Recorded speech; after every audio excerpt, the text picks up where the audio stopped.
こんにちは。Welcome to Campanas Japanese. I'm May. In this video, we are going to learn how to write se, hiragana character.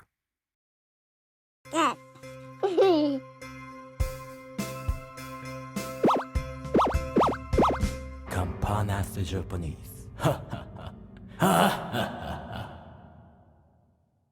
Se. This character consists of 3 strokes.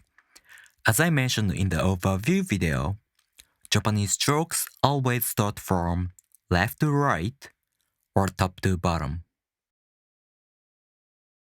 The first stroke is this one.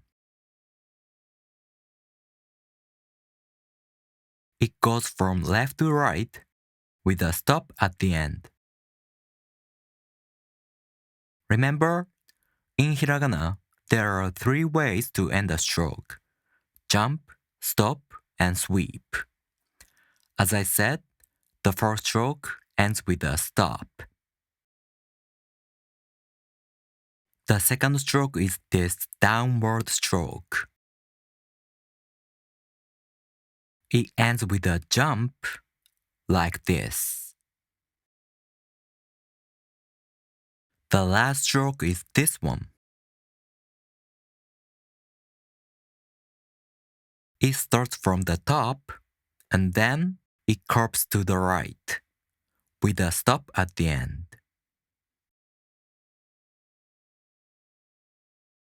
Alright, let's take another look from the first stroke.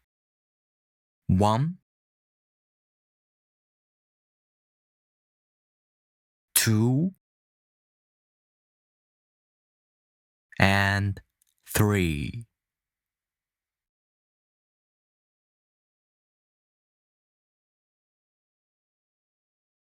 To practice writing hiragana characters, you can download hiragana worksheets like this on my Patreon page for free. Go to my Patreon page, the link in the description. Alright, if you have any questions, leave me a comment. And if you like this video, please make sure to subscribe. I'll see you in the next video. じゃあねー。